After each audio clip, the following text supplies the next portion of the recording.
ეთერშია ქრონიკა 14 საათზე მე გიორგი აბაზაძე ვარ, გამარჯობა. ნარკოდანაშაულში ბრალდებული უცხო ქვეყნის მოქალაქე აეროპორტში დააკავეს.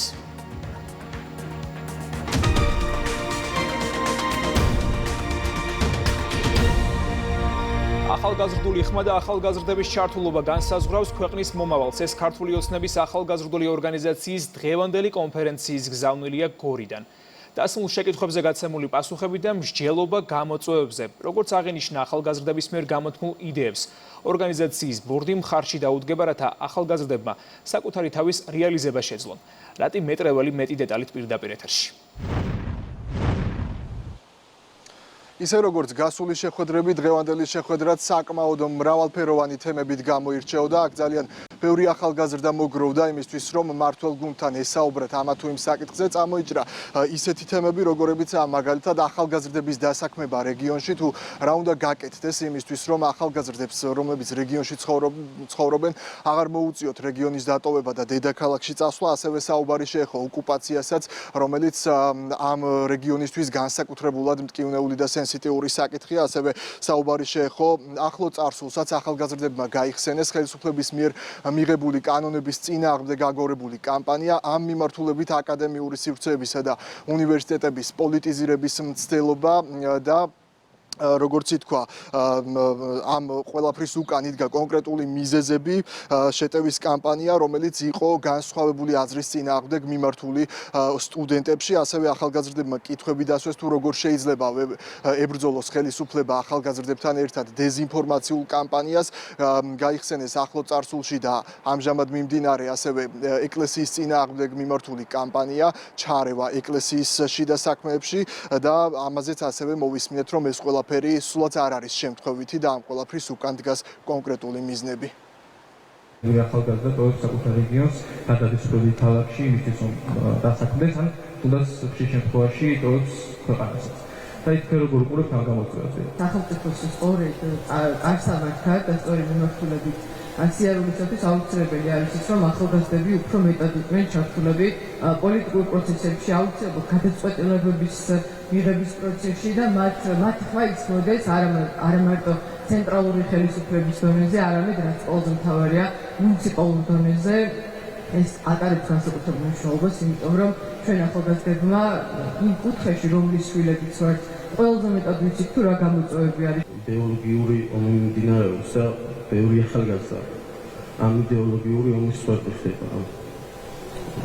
მეტი თუნდაც საკომუნიკაციო საშუალებები, მედია საშუალებები ძალიან მოქმედებენ ახალგაზრდებზე და ამისთვის მე მაქვს შემოთავაზება თქვენთან, რომ პროექტი განახორციელოს საქართველოს ისტორიასთან დაკავშირებით. წარსულის მართვასთან შედეგი მომავალში, რადგან თუ ჩვენი ქვეყნის ისტორია არ ვიცით, მარტივად სამართავები გავხდებით. ყველაზე კარგი საშუალება არის ეს ის, რომ უამრავი პლატფორმა არსებობს, შეგვიძლია გადავიკითხოთ, მოვისმინოთ და ჩვენ თვითონ გამოვიტანოთ აზრი. ყოველთვის ვიყავით ისტორიულად დამოუკიდებლები და ყოველთვის ბრძოლობდით იმისთვის, რომ ჩვენი ენა, მამული და სარწმუნოება შეგვენარჩუნებინა. ჩვენზე ბევრად დიდი ერები ყოფილან, მაგრამ აღარ არსებობენ და საქართველოს დღესაც დგას, დღესაც ძლიერად არის და დარწმუნებული ვარ მომავალშიც აუცილებლად ესე იქნება. ამ ყველაფერში არის სწორედ ახალგაზრდების ჩართულობა. ამ ყველაფერში საჭიროა ჩვენი წარსულის ცოდნა და მომავალზე უნდა ვიფიქროთ განათლებით, რა თქმა უნდა. მასიური ძალიან ცუდი პროპაგანდა იმართება ხოლმე დეზინფორმაციის მიმართულებით. ჩვენ გვქონდა ერთ-ერთი პროექტი და გვაქვს რა თქმა უნდა სურვილი, შეგიძლიათ თქვენც რომ ასე ვთქვათ დაგვეხმაროთ ამ იდეის დახვეწაში და შემდგომ თუნდაც მიმართულება მივცეთ რა მხრივ ჯობია რომ ჩვენ ძალიან დიდი სურვილი გვაქვს რომ გავაკეთოთ დეზინფორმაციასთან ბრძოლის ცენტრი. დღეს რომ სახელმწიფოს პოზიცია არის ის და განსაკუთრებით პრემიერის ინიციატივა წარმოჩინდა გახსნილიყო სატელევიზიო სივრცეში დებატები, სწორედ იმას ემსახურება, რომ ამ ქვეყანაში დასრულდეს დეზინფორმაციული ნაკადები და თითოეულ მოქალაქეს ჰქონდეს შესაძლებლობა საღამოს ტელევიზორს რომ ჩართავს, ტელევიზორში გაინახოს ორი მხარე, რომლებიც ღირსეულად უწევენ ერთმანეთს ოპონირებას და რომლებიც აჟღერებენ იმ ფაქტებზე დაყრდნობილ არგუმენტებს და იდეებს, რომლებიც არის რეალური. მეორე მიმართულებით, თქვენ ახსენეთ თქვენი ინიციატივა, ძალიან საინტერესო ინიციატივა არის თუ პროექტის სახით გექნებათ ჩამოყალიბებული ჩვენ მხოლოდ ხელს შეგიწყობთ საერთოდ რომ ერთად განვახორციელოთ ეს თქვენი იდეა. შეხვედრის მიმდინარეობისას და არა მხოლოდ დღევანდელ შეხვედრაზე ბევრჯერ მოვისმინეთ ქართული ოცნების წარმომადგენლებისგან, რომ ამ თემებზე, იმ საჭიროებებზე, რომლებიც წამოიჭრა შეხვედრაზე, კომუნიკაცია ახალგაზრდებთან გაგრძელდება, რაც კიდევ ერთხელ ადასტურებს, რომ ეს არის არა ფორმალური შეხვედრა, არამედ შედეგზე ორიენტირებული შეხვედრები, როგორც მოვისმინეთ შეხვედრაზე, გასულ ტურნეებზე განხილული თემების ირგვლივ უკვე მიმდინარეობს მუშაობა ახალგაზრდებთან რეგიონებში და ასე იქნება შიდა ქართლის შემთხვევაშიც კომუნიკაცია ახალგაზრდებთან გაგრძელდება, ასევე კიდევ ერთხელ გამახვილდა ყურადღება ჯანსაღი დისკუსიის და აზრთა მიმოცვლის, მათ შორის კრიტიკული ხედვების მიმოცვლის მნიშვნელობაზე. ქართული ოცნება მზად არის, რომ ახალგაზრდებს ფართო ასპარეზი მისცეს პოლიტიკურ სივრცეში და პოლიტიკურ პროცესებში ჩართულობისთვის და მაქსიმალურად გაითვალისწინოს მათი იდეები და ხედვები. ძალიან კარგია ახალგაზრდებისთვის, სტუდენტებისთვის ესეთი შეხვედრები, ეს პირდაპირ დიალოგი. ბევრი რამე ვისწავლე დღევანდელი დღისგან. სრული ინფორმაცია მივიღეთ ქართული ოცნების და სახელმწიფოს მიმდინარე პროექტებთან დაკავშირებით. იმედი მაქვს, მსგავსი შეხვედრები კიდევ მრავალი იქნება. გამოიკვეთა, რომ შიდა ქართლში არსებობს ბევრი ახალგაზრდული ორგანიზაცია და აღმოჩნდა, რომ ახალგაზრდულ ორგანიზაციებს სჭირდება ჩვენი თანადგომა და ჩვენ ვაცხადებთ სრულ მზაობას მათი თანადგომისთვის. იყო საუბრები დასაქმებაზე, იყო საუბრები განათლების ხარისხის გაუმჯობესებაზე და მე დარწმუნებული ვარ, რომ ჩვენი ხელისუფლება ყველაფერს იზამს და გააკეთებს იმისთვის, რომ ჩვენი ახალგაზრდების მომავალი იყოს ძალიან წარმატებული. საკითხები შეეხო სამწუხაროდ ბოლო პერიოდში გაჩენილ პოლარიზაციას, ვისაუბრეთ საკმაოდ ღიად და მე ვფიქრობ, მათი ჩართულობა სამომავლოდ იქნება უმნიშვნელოვანესი ამ ყველაფერში. ახალგაზრდების მხრიდან გაჟღერდა ის ძირითადი გამოწვევები, რაც მათ აქვთ და ეს კვლავაც რჩება მეტი ახალგაზრდული სივრცის საჭიროება მათ მუნიციპალიტეტებში, რათა მათ ჰქონდეთ შესაძლებლობა, რომ უფრო ხშირად შეიკრიბონ. ამგვარად ქართული ოცნების ახალგაზრდული ორგანიზაციის რიგით მე-6 რეგიონული ტურნე დასრულებულია. წინ არის კიდევ დაგეგმილი 4 კონფერენცია, რომელთაგან შემაჯამებელი თბილისში გაიმართება. უსმენთ რატი მეტრეველს. ილია მეორის მიერ 12 წლის წინ დაწყებული ტრადიცია გრძელდება. მესამე წელია კი 17 მაისმა კიდევ უფრო მასშტაბური დატვირთვა შეიძინა. ენის, მამულის, სარწმუნოების, ტრადიციებისა და ფასეულობების დაცვის სადარაჯოზე ასობით ათასი ადამიანი გამოდის. იმისთვის, რაც ქვეყანას ყველაზე მეტად სჭირდება. ოჯახის სიწმინდისა და მშობლების პატივისცემის დღეს პატრიარქის რანგში პირველ წირვას სამებაში უწმინდესი და უნეტარესი შიო მესამი აღავლენს. სწორედ სამებაში დასრულდება ქაშვერთან დაწყებული ლოცვითი მსვლელობა. თამარ ჩიკვატია ხვალინდელი დღის სამზადისის შესახებ. სამების საკათედრო ტაძარში 17 მაისისთვის მზადება დასკვნით ეტაპზეა, სწორედ აქ დასრულდება ხვალ ქაშვეთის ტაძრიდან დაწყებული მსვლელობა და სწორედ სამების საპატრიარქო ტაძარში აღავლენს პირველ სადღესასწაულო წირვას უწმინდესი და უნეტარესი სრულიად საქართველოს კათოლიკოს პატრიარქი შიო მესამე. სადღესასწაულო წირვას დაესწრებიან სხვადასხვა ადგილობრივი ეკლესიის დელეგაციები და ასევე საზღვარგარეთიდან ჩამოსული სტუმრები. მტკიცე და მყარი ოჯახი, მტკიცე და ძლიერი სახელმწიფო. 17 მაისი არის დღე, რომელსაც ქართველი ერი ყოველ წელს განსაკუთრებულად ელოდება და განსაკუთრებულად აღნიშნავს დედაქალაქსა და რეგიონებში ასობით ათასი ადამიანი გამოდის და მონაწილეობას იღებს მსვლელობაში, რითიც კიდევ ერთხელ ადასტურებენ თუ რამდენად არის მნიშვნელოვანი თითოეული ქართველისთვის ოჯახის სიწმინდე და მასთან დაკავშირებული ღირებულებები. თუ სახელმწიფოში არის მტკიცე და მყარი ოჯახები, მაშინ სახელმწიფო არის მტკიცე და ძლიერი.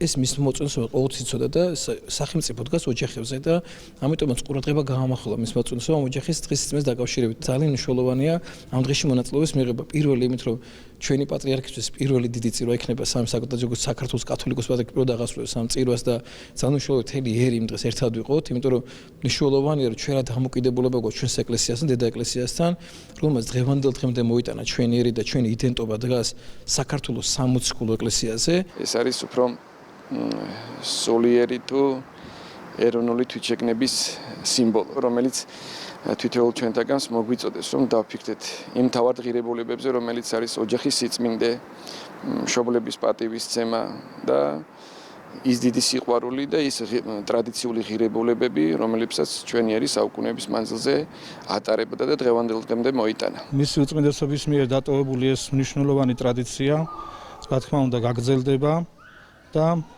შეძლებს დაგვარად უფრო ალბათ ფართო მასშტაბებს მიიღებს, რადგან ეს დღე ორმაგად მნიშვნელოვანია ჩვენი ეკლესიისთვის. პირველი ეს რომ არის ოჯახის სიწმინდეს დღე და მეორე ის რომ არის ახალი პატრიარქის პირველი საპატრიარქო წირვა. მსვლელობა დაიწყება 11 საათზე ქაშვეთის წმინდა გიორგის ტაძრიდან, რომელსაც საქართველოს ეკლესიის სამღვდელოება და მრევლი, ასევე მონაწილეობას მიიღებენ ეპარქიებიდან ჩამოსული მრევლი და ცხედა-თბილისის ეპარქიისა და ეპარქიებში არსებული სამრევლო სკოლების აღსაზრდელები. 17 მაისი ოჯახის სიწმინდის დღე 2014 წელს სრულიად საქართველოს კათოლიკოს პატრიარქმა ილია მეორემ გამოაცხადა. ეს თამარ ჩიკვატია იყო. ოჯახის სიწმინდისა და მშობლების პატივისცემის დღის აღნიშვნას ხვალ შეუერთდება ქართული ოცნების ახალგაზრდული ორგანიზაცია, ვისთვისაც ღირსებისა და ტრადიციული ღირებულებების დაცვა უპირველესია. უმნიშვნელოვანესია ჩვენთვის ეს დღე გამომდინარე იქიდან რომ ქართველი ადამიანისთვის უმთავრესი არის ოჯახი და თან ვიცით ჩვენი უწმინდესის მიერ არის ეს დღე დაწესებული, ვიცით რომ ყავს ახალი პატრიარქი, მინდა თქვენი ეთერის საშუალებით მიულოცო მას და უსურვო ღირსეული გამგრძელებელი ყოფილიყოს ჩვენი უწმინდესი ილია მეორის და მე დარწმუნებული ვარ ხვალ კიდევ ერთხელ დაინახავს მთელი მსოფლიო თუ რამხელათი მნიშვნელოვანია ქართველი ადამიანისთვის ოჯახი და მისი სიწმინდე. საყოველთაო ლოცვითი მსვლელობის გამო მოძრაობა დროებით შეიზღუდება თბილისის გარკვეულ ქუჩებზე დილის 8 საათიდან და გადაადგილება მხოლოდ მსვლელობის დასრულების შემდეგ ეტაპობრივად აღდგება. 8 საათიდან 14 საათამდე ავტომობილების გადაადგილება შეიზღუდება გია ჭანტურიას ქუჩაზე, რუსთაველის გამზირის კვეთიდან თავისუფლების მოედნამდე არსებულ საგზაო მონაკვეთში, ასევე ბარათაშვილის ხიდზე და ბარათაშვილის აღმართიდან ავლაბრის მოედანზე. რუსთაველის გამზირიდან მთაწმინდის დანარჩენ ქუჩებზე მოხვედრა შესაძლებელი იქნება თარხნიშვილის, ჭოველიძის, ზანდუკელის ქუჩების გავლით და შემდგომ ბარნოვის, გოგებაშვილის, მაყაშვილისა და ძმები კაკაბაძეების ქუჩების გამოყენებით. მელიქიშვილის გამზირსა და მეტროსადგურ რუსთაველის ტერიტორიაზე მოხვედრა შესაძლებელი იქნება გრიბოედოვის, მაყაშვილის, ბარნოვის, ზანდუკელისა და შანიძის ქუჩების გავლით. მეტროსადგურ რუსთაველის მიმდებარე ტერიტორიიდან თავისუფლების მოედნისკენ მიმავალი ავტომობილები რუსთაველის გამზირზე გადაადგილებას შეძლებენ ჭანტურიას ქუჩის კვეთამდე, საიდანაც მარცხნივ მოხვევით ჭანტურიასა და სოლიკო ვირსალაძის ქუჩების გავლით მტკვრის მარჯვენა სანაპიროს დაუკავშირდებიან. თავისუფლების მოედანზე საგზაო მოძრაობის შეზღუდვის პერიოდში ავტომობილებისთვის მოძრაობა შესაძლებელი იქნება ბარათაშვილის ხიდთან არსებულ პანდუსამდე და რუსთაველის გამზირის მხრიდან ჭანტურიას ქუჩამდე. გადაადგილება შეზღუდული იქნება კოტი აფხაზისა და შალვა დადიანის ქუჩებიდან თავისუფლების მოედნის მიმართულებით. რუსთაველის გამზირზე მოძრაობა დაშვებული იქნება ჭანტურიას ქუჩამდე. გადაადგილება შეიზღუდება լ უკრაინკას, ა ჯორჯაძის, ზ ჭიჭინაძის, 9 აპრილის, ა ფურცელაძისა და լ გუდიაშვილის ქუჩებზეც. თავისუფლების მოედნიდან მსვლელობა გაგრძელდება სამების საკათედრო ტაძრის მიმართულებით. რა დროსაც საავტომობილო მოძრაობა მიმდევრობით შეიზღუდება ბარათაშვილის ხიდზე და ბარათაშვილის აღმართიდან ავლაბრის მოედნამდე. ბარათაშვილის ქუჩაზე მოძრაობის შეზღუდვის პერიოდში ავტომობილები თავისუფლების მოედნის მიმართულებით გადაადგილებას შეძლებენ მტკვრის მარჯვენა სანაპიროსა და კოტი აფხაზის ქუჩის გამოყენებით. ხოლო ავლაბრის მიმართულებით მოძრავი სატრანსპორტო საშუალებები გადაადგილდებიან მშრალი ხიდის გავლით, კოსტა ხეთაგუროვისა და მტკვრის მარცხენა სანაპიროს გამოყენებით. ავლაბრის მოედანზე საავტომობილო გზის გადაკეტვის დროს ქეთევან დედოფლის გამზირიდან მოძრავი ავტომანქანები ბოჭორმისა და იალბუზის ქუჩების გამოყენებით დაუკავშირდებიან მტკვრის მარცხენა სანაპიროს, ხოლო ქეთევან დედოფლის გამზირისკენ მიმავალი სატრანსპორტო საშუალებები ბარათაშვილის ქუჩაზე მოტრიალების შემდეგ ბარათაშვილის ხიდის გამოყენებით იმოძრავებენ მტკვრის მარცხენა სანაპიროზე, შემდგომ იალბუზის, ბოჭორმის ქუჩებზე და ქეთევან დედოფლის გამზირზე ავლაბრის მოედნის მიმართულებით. ოჯახის სიწმინდის დღეს მთელი საქართველო ერთიანდება, ლოცვა და მსვლელობა ქვეყნის ყველა დიდ ქალაქში გაიმართება. ბათუმში ღონისძიება 12 საათზე დაიწყება. მანამდე მრევლს ღვთისმშობლის შობის საკათედრო ტაძარში ელოდებიან. მსვლელობა ბათუმის განმათავისუფლებელ მეომართა საფლავთან დასრულდება, სადაც პარაკლის გადაიხდიან. ბათუმისა და ლაზეთის ეპარქია ღონისძიებაში მონაწილეობის მისაღებად ყველა მოქალაქეს იწვევს. პავლემოციკული ბრძანებს ოჯახი მცირე ეკლესია, როდესაც ოჯახი მტკიცეა ძლიერი, ერიც ძლიერია ქვეყანაც და ამიტომ ძალიან მნიშვნელოვანია ეს ამ დღის დაწესება მისმა უწმინდესობაც გარდაცვლილა ჩვენმა პატრიარქმა, სიყვარულის პატრიარქმა დააწესა ოჯახის სიწმინდის დღე და ამით ერთიანდება მთელი ერი, ერთიანდებით და და ამიტომ მსვლელობასთან ერთად გვაქვს ლოცვა სამედრებელი, ვლოცავთ ოჯახებს, ვლოცავთ საქართველოს, რომ ამრავდეს ჩვენი გაძლიერდეს, გამყისდეს ოჯახები. ზუგდიდში ოჯახის სიწმინდის დღის მსვლელობა ვლაქერნის ღვთისმშობლის ტაძრიდან დაიწყება. წერვის დასრულების შემდეგ სასულიერო პირები მრევლთან ერთად ქალაქის მთავარი გამზირისკენ გაემართებიან და მსვლელობას საკათედრო ტაძართან დასრულდება, სადაც პარაკლის გადაიხდიან. ზუგდიდში მსვლელობას სხვა ეპარქიებიდანაც შეუერთდებიან. კათალიკოს პატრიარქი ილია მეორე იყო ძალიან დიდი ვოკალური პიროვნება, რომელიც ძალიან დიდი შრომა გასწია ერის განთლიანებისთვის. ახალი კათალიკოს პატრიარქიც ასევე აგრძელებს მის გზას, მის რჩეულია და შეეცდება ყველანაირად გაგრძელოს ის, რაც მისმა წმინდა წინაპრებმა დაუტოვეს. ჩვენ ყველანი ვლოცულობთ, რომ ჩვენი გაერთიანდეს, გამთლიანდეს და ეს სიწმინდის დღეც არის ერთ-ერთი გამაერთიანებელი ჩვენი ეკლესიის.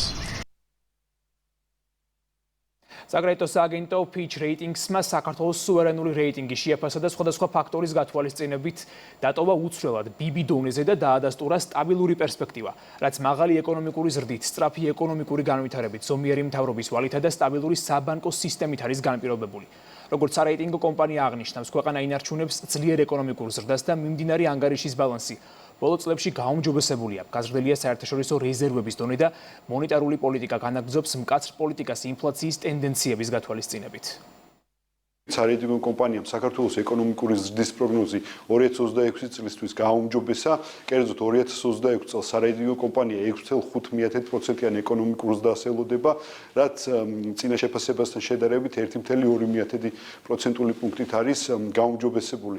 აქვე აღსანიშნავია, რომ სარეიტინგო კომპანია ხაზს უსვამს მიმდინარე ანგარიშის დეფიციტის განახევრებას და საერთაშორისო რეზერვების რეკორდულ დონეს.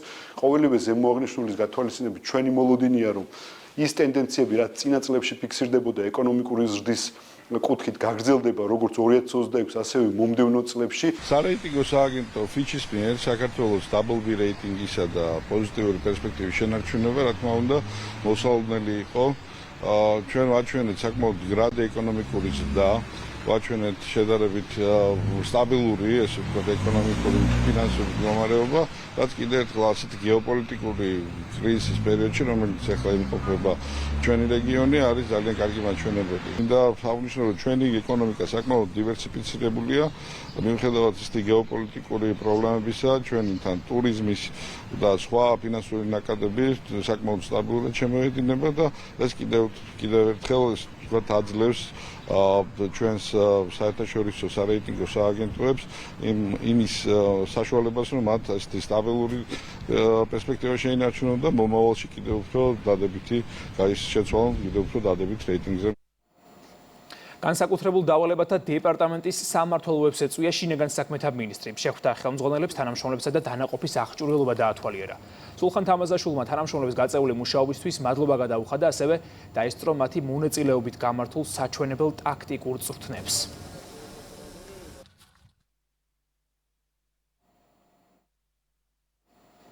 დიდი ოდენობით ფსიქოტროპული ნივთიერების უკანონო შეძენა შენახვისა და საქართველოში შემოტანის ბრალდებით უცხო ქვეყნის მოქალაქე დააკავეს. სამართალდამცველებმა ქუთაისის საერთაშორისო აეროპორტში ბრალდებულის ხელბარგის შემოწმებისას 662-აბი პრეგაბალინი ამოიღეს. დანაშაული 12 წლამდე პატიმრობას ითვალისწინებს.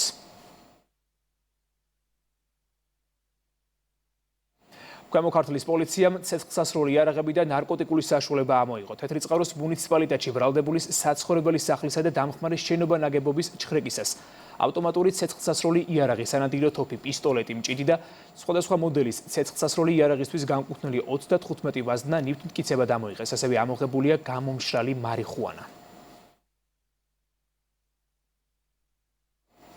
ფინანსთა სამინისტროს საგამოძიებო სამსახურის უფროსი იმერეთსა და ზუგდიდში შეხვდა თანამშრომლებს. ლევან ხარაბაძემ ინფრასტრუქტურა და სამუშაო სივრცეები დაათვალიერა.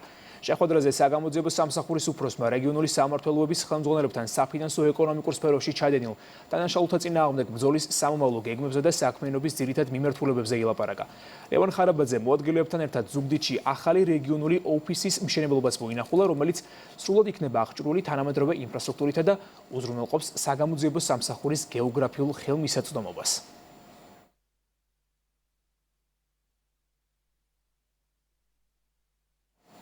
განათლების მინისტრი ხულოს მუნიციპალიტეტის საჯარო სკოლების მოსწავლეების მშობლებს შეხვდა. გივი მიქანაძე მათთან ერთად განიხილა განათლების სისტემაში მიმდინარე რეფორმების ძირითადი მიმართულებები.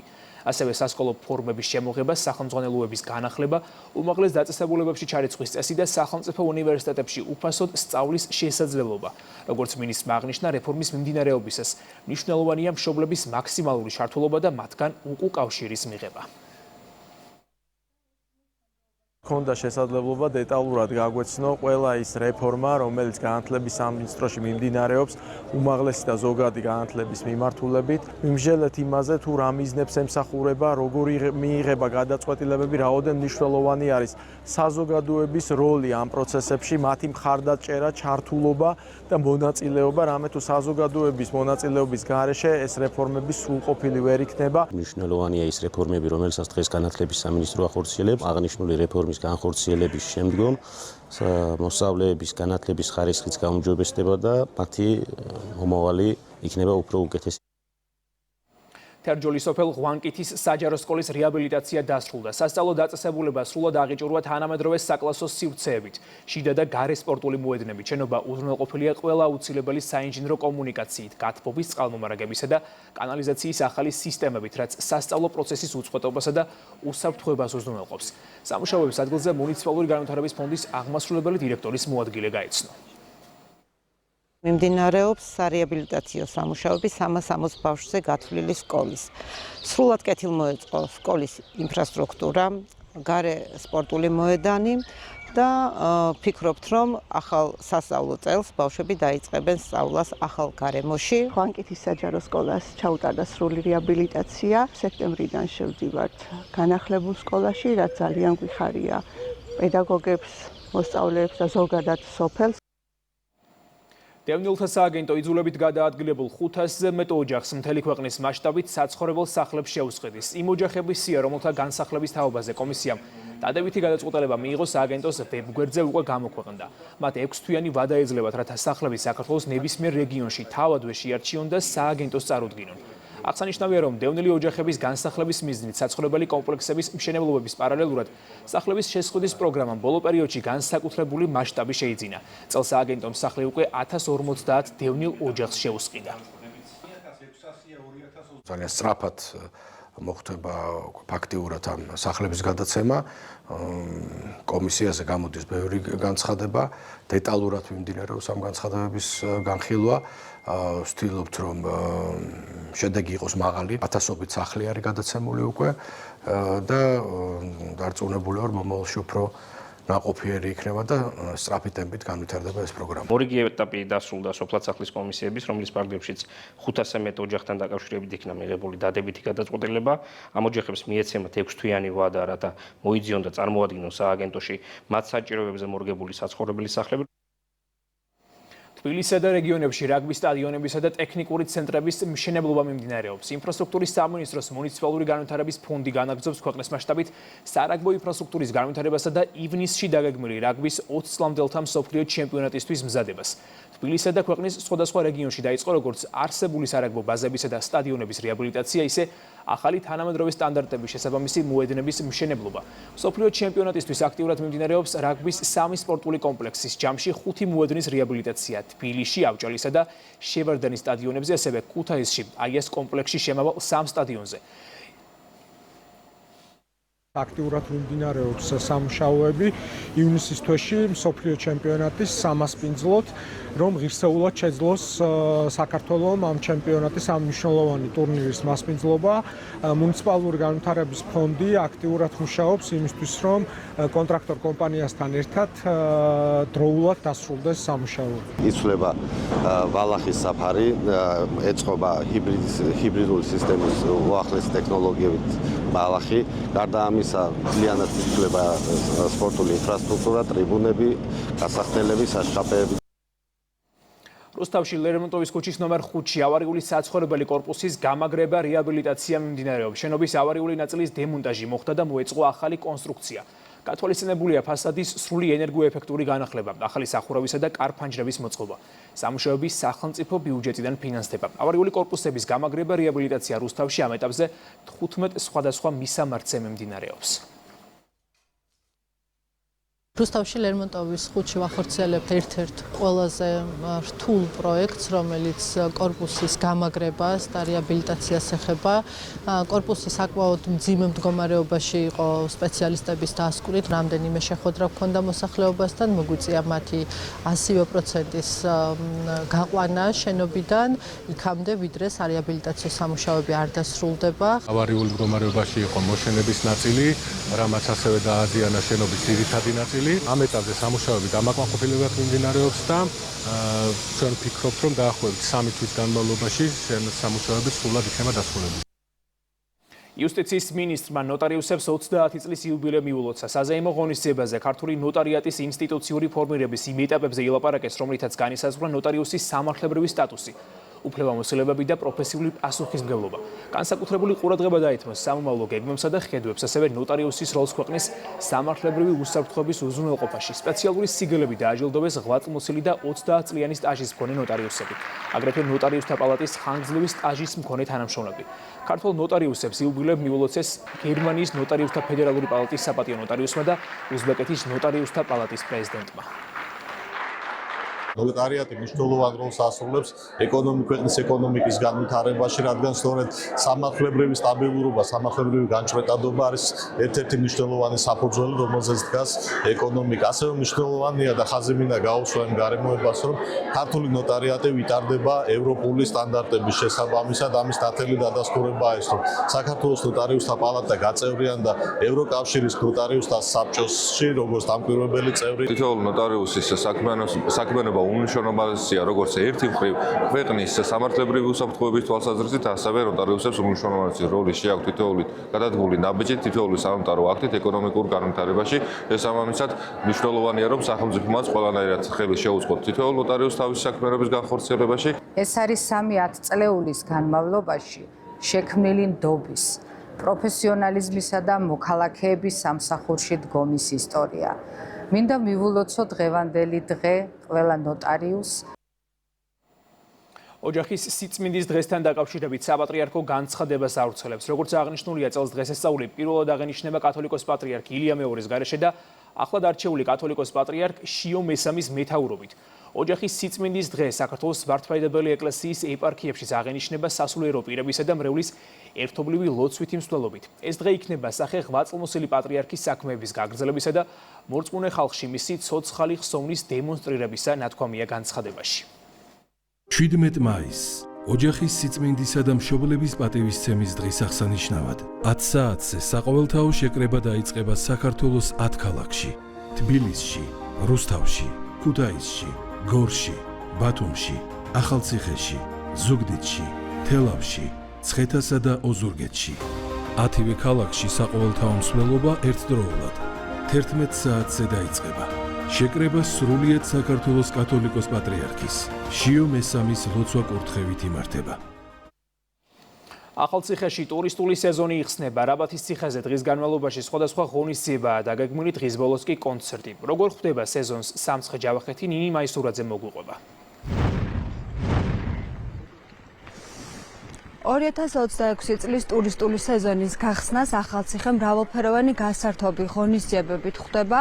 საორგანიზაციო სამუშაოები ამ წუთებშიც აქტიურ რეჟიმში მიმდინარეობს და ზუსტად 15 საათზე ოფიციალურად დაიწყება ღონისძიებების ნაწილი. დღეს აქ მოსულ სტუმრებს შესაძლებლობა ექნებათ, რომ ადგილობრივი კულტურა, ტრადიციები და ისტორია სხვადასხვა აქტივობების საშუალებით უფრო ახლოდან გაიცნონ. შესაძლებელი იქნება მესხური ღვინისა და ტრადიციული კერძების დეგუსტაცია, ასევე სტუმრებს შესაძლებლობა ექნებათ, რომ მონაწილეობა მიიღონ კულინარიულ მასტერკლასებში. პატარებისთვის კი არაერთი გასართობი ღონისძიება არის დღის განმავლობაში დაგეგმილი, გაიმართება თეატრალიზირებული წარმოდგენები, ასევე ანიმატორების შოუ. დღევანდელი დღე ასევე დატვირთული იქნება მუსიკალურადაც, შესრულდება მესხური მრავალჟანრი, ასევე დღის განმავლობაში მაყურებლის წინაშე წარსდგებიან ადგილობრივი ჯგუფები და ფოლკლორული ანსამბლები. საღამოს კი სცენას უკვე მოწვეული სტუმრები დაიკავებენ, მაყურებლის წინაშე წარსდგება ანსამბლი ქართული ხმები, ხოლო საღამო უკვე ელექტრონული მუსიკით გაგრძელდება. ზოგადად სამცხე-ჯავახეთი ერთ-ერთი ყველაზე დატვირთული და აქტიური ადგილმდებარეობა არის ტურისტული თვალსაზრისით. ახალციხის მერი იმედოვნებს და მოლოდინი არის, რომ წლევანდელი წელიც ისეთივე წარმატებული და დატვირთული იქნება ტურისტულად, როგორც გასული წელი იყო. აქვს მთელი დღის განმავლობაში დაგეგმილი არაერთი აქტივობა ახალგაზრდებისათვის, პატარებისათვის.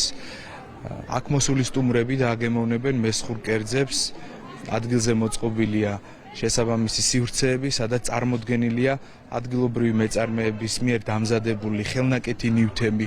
გაიმართება გამოფენა გაყიდვა, ისევ როგორც გასულ წელს, წელსაც ველოდებით, რომ ძალიან კარგი ტურისტული სეზონი გვექნება, რადგან დინამიკა უკვე შეინიშნება. გასული წლის ამ თვის მონაცემებთან შედარებით არის საკმაოდ გაზრდილი. იანვრიდან დღემდე დაახლოებით ახალციხის ციხეს ესტუმრა 15,000-ზე მეტი ვიზიტორი. დღევანდელი ღონისძიების ფარგლებში ჩატარდება მედიატური, ასევე 15 საათიდან იქნება რეწვის ოსტატების ნამუშევრების გამოფენა, მხატვრების ნამუშევრების გამოფენა. 6 საათისთვის დაიწყება უკვე ოფიციალური ნაწილი და დღევანდელ დღეს დაამშვენებს ლეგენდარული ანსამბლი ქართული ხმები. ყოველგვარი პირობა იქნება შექმნილი, რომ შეიქმნას განსაკუთრებული საზეიმო განწყობა, ვინაიდან ჩვენთვის ძალიან მნიშვნელოვანია ის, რომ ტურისტული სეზონი აქტიურად წარიმართოს. ახალციხის ციხის ტერიტორია დღეს კიდევ ერთხელ გახდება ადგილი, სადაც ისტორია, კულტურა და ტრადიციები სხვადასხვა ღონისძიებების საშუალებით ერთიანდება. ტურისტული სეზონის გახსნასთან დაკავშირებული მრავალფეროვანი წარმოდგენები კი გვიან საღამომდე გაგრძელდება. ეს ნინი მაისურაძე იყო. ქრონიკა ამ ინფორმაციით დასრულებულია, ეთერში დავბრუნდებით 17 საათზე დროებით.